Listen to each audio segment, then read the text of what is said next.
Je voudrais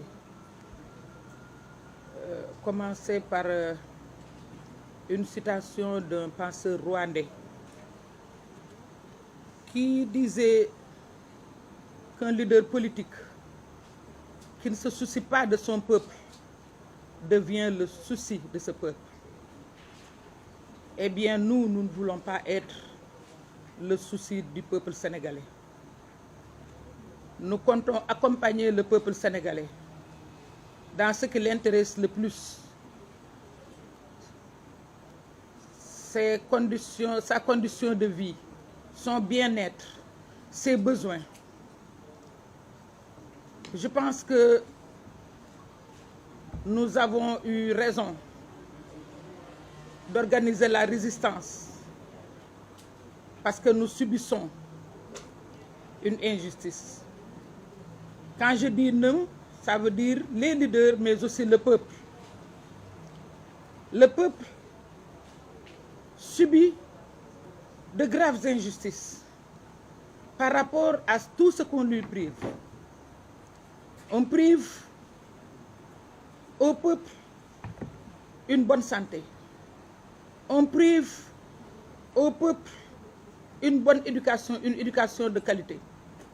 Si vous allez chez moi, à l'intérieur du pays, on prive au peuple une alimentation suffisante d'énergie, une alimentation suffisante en eau potable. Eh bien, ce peuple aujourd'hui est en train de résister sous toutes les formes.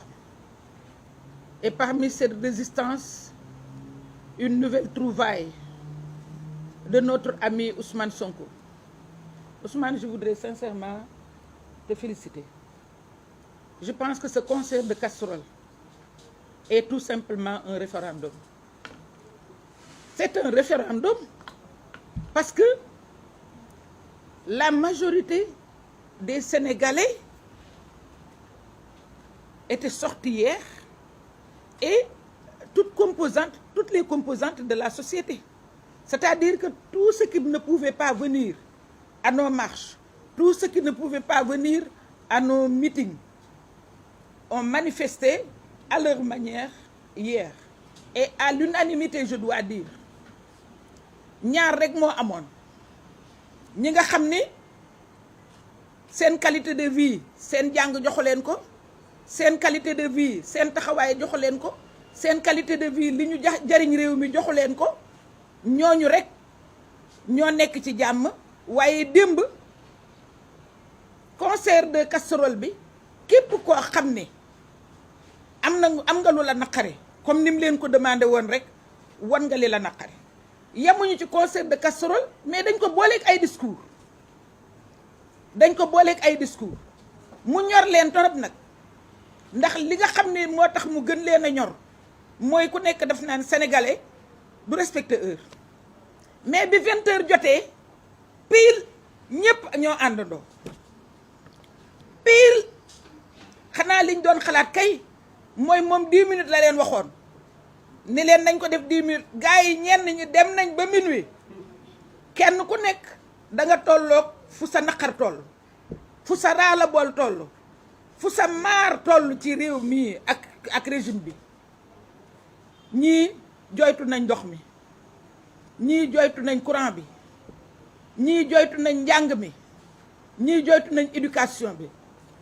Et je trouve que c'est une bonne alternative pacifique devant la répression sanglante de ce régime.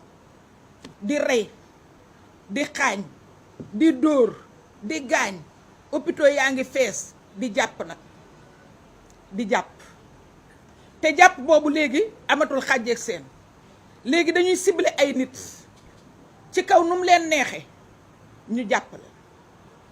attaqué nañ suñu liste nationale léegi ñu ngi dem ci département yi, xam naa ne leader yi dinañ ci dellu si. waaye ñu ngi koy wax ni ko li muy def xam nañ ko. liste nationale bi moo tey lim ci def parce que comme dama koy wax te duma ko noppee di ko wax, vide juridique mësul nekk sanction pour benn liste. D'autant plus que loo xam ne dañ ni booy invalider candidature bi mais mënul toucher recevabilité liste bi. loolu yëpp waxuñu ko. léegi nag mu ngi dem ci département yi, surtout département yi ko gën a poser problème.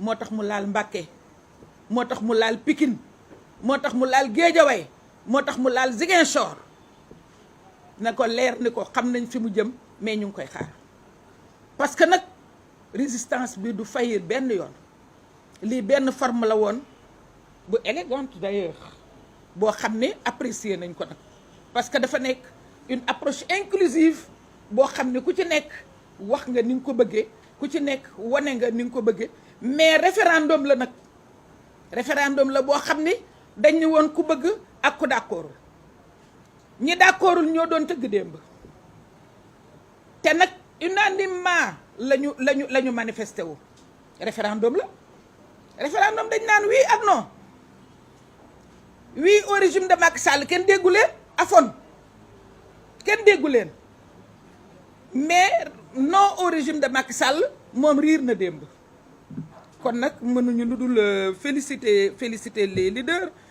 et sant yàlla dégg naa ci presse bi sunu ay collègues yu ni dañu dugal lettre pour wax problème mu les députés de Yewwi xëy na ñoom ñu ëpp ñu chance waaye loolu def nañ ko defati ko ku nekk xam na ni assemblée nationale li neex Macky Sall lay def ku nekk xam na ni li dal assemblée nationale moo dar institution yëpp ces institutions sont inféodées au régime de Macky Sall du ñu wax lu ko naqari du ñu def lu ko naqari chaîne la boo xam ni moom mooy commencé ñoo ñu yeggaleel ko xanaa assemblée bu doon protéger kenn wala muy demander ñu bañ a attaquer kenn wala muy demander ñu libérer kenn texte yi prévoir nañ ko xam nañ ko waaye xanaa kon député buy def liggéeyam ñëw demander question d'actualité rek à un ministre qui a reçu plus de 100 milliards ni ko joxe ci ay explications ñu defal ko menace de mort xanaa kon assemblée àddu ci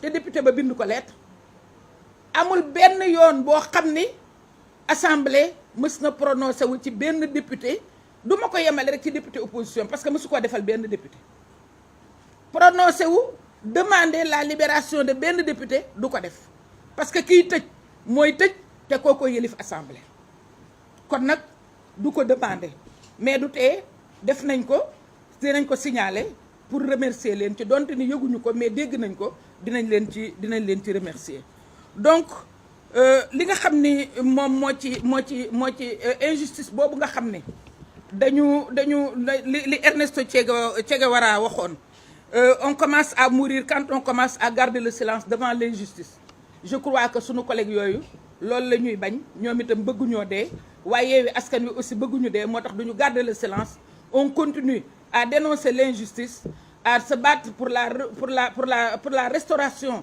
de l'état de droit et de la démocratie. Bravo les leaders de Yewwi Askan Wi, bravo le peuple sénégalais. Merci beaucoup. Merci beaucoup. Aïda, je donne la parole à